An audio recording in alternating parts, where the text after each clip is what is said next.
So in the previous video, we took our summarized content, which we had put in bullet points, and then we had added some titles to kind of help us describe the sections of thought within there.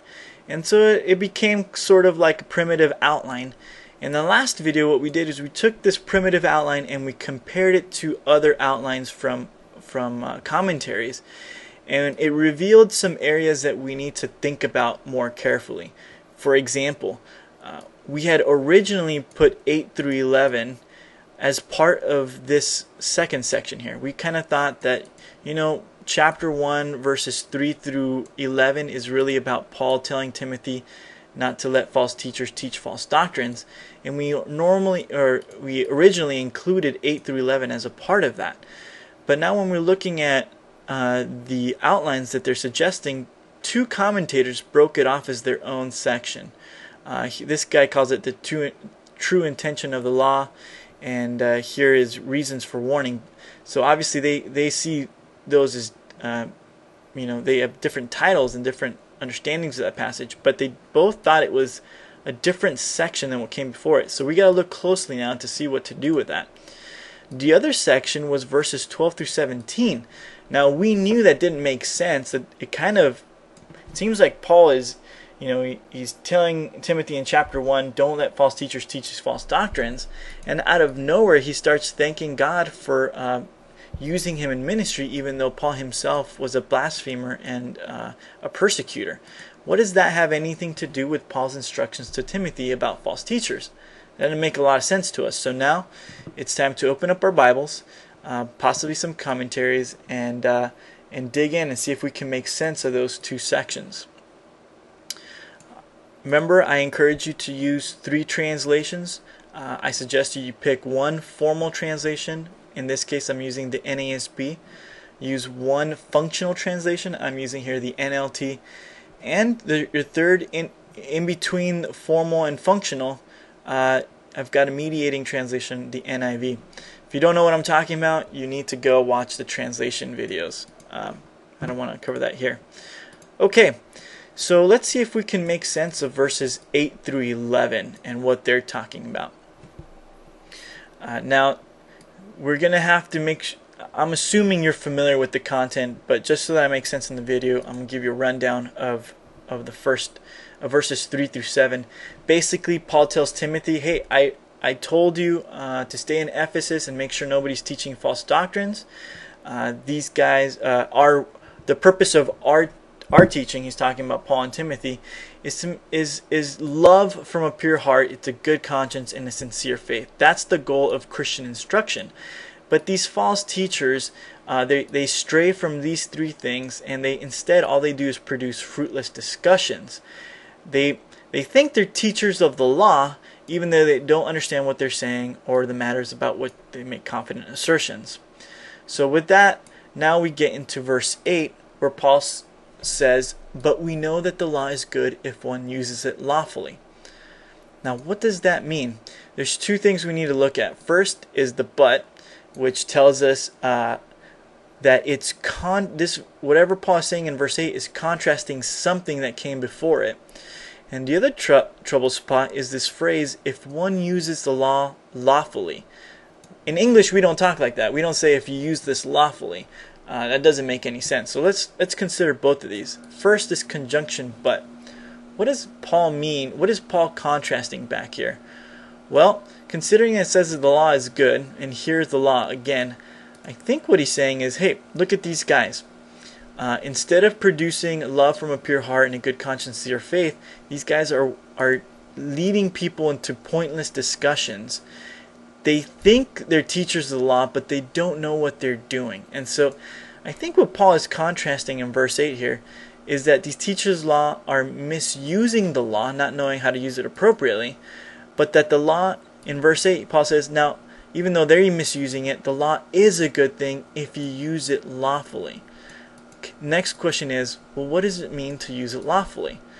Let's go to my functional translation here, the NLT, and see what it reads. Verse 8 says, We know that the law is good when used correctly. Now that makes a lot of sense. These false teachers were using the law incorrectly, and Paul is suggesting that we should use it correctly. So now we've understood verse 8. Let's see if we can understand verse 9. And he says, I think he's going to go on to describe the appropriate use of the law. And he starts off saying, now the law is not made for a righteous person. I hope that kind of throws you off a little bit. What does Paul mean that the law was not made for a righteous person? Well, let's read on to see if he explains. He goes on to say that instead the law was given for lawless and rebellious people, ungodly, sinners, unholy, profane. And he goes on to list this long list of basically bad people, and he says that's who the law is for. Unfortunately, in the NASB, that still doesn't really explain what Paul means that the law was not made for a righteous person. Now, I'm going to save time. I've already looked at the NLT and the NIV, and they're not much clearer on this. So we're going to have to break open a commentary. And I think that's, if you got questions on how to choose a commentary, I've got a video on that already. So hopefully you remember. So, take whatever commentary you like.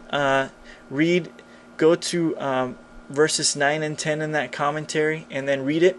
Here's one of my favorite commentaries, the NICNT, New International Commentary on the New Testament. And, there's about 3 pages of writing on those 2 verses. Not a ton. It'll probably take about 10 minutes to read. I've already read it, so I know the author's position on this. But, obviously I'm not going to read all this on the video, but you would do something like this. On a confusing verse like this that we just couldn't figure out by looking at a Bible translation. So you go to the commentary and you read what it says. Since I've already read it, I'll tell you what this commentator thinks, and I tend to agree with him. Is he's saying, these false teachers, they're trying to subject Christians to the law, and all they're doing is starting fruitless, pointless discussions. And Paul says, now the law is good if you use it correctly. And he says, you have to realize that the law isn't for a righteous person, but it's for the lawless. What does Paul mean by that? He's saying, the law isn't intended to subject Christians to the law. So it's not, the law isn't for Christians to live under. What it's supposed to do is it's for the sake of immoral people, so that they could come and realize that they need Jesus Christ to free them from their sins. So there's a contrast here. You got to know that the law isn't about telling Christians that they have to live by the law. Instead, its appropriate use is to lead the ungodly to Jesus Christ. And so that's the point of this passage here. Good.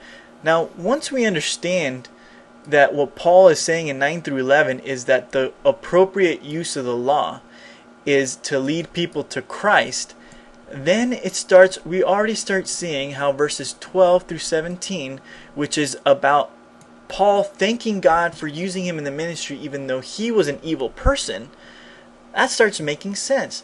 The reason why Paul switches to talking about himself and thanking God for saving him and for using him even though he was a terrible person is because he's using himself as an example of what happens when you use the law appropriately.